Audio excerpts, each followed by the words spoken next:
বাংলাদেশ সিরিজের জন্য জিম্বাবুয়ের দল ঘোষণা। টি-20 বিশ্বকাপ সামনে রেখে 5 ম্যাচের টি-20 সিরিজ খেলতে বাংলাদেশ সফরে আসছে জিম্বাবুয়ে। এই সিরিজের জন্য আজ বুধবার 15 সদস্যের দল ঘোষণা করেছে জিম্বাবুয়ে ক্রিকেট।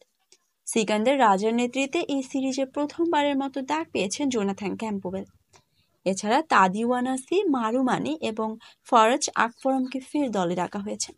এছাড়া মূলত গত জানুয়ারিতে শ্রীলঙ্কার বিপক্ষে খেলা সর্বশেষ সিরিজের দলে থাকাদের নিয়ে এই দল গঠন করা হয়।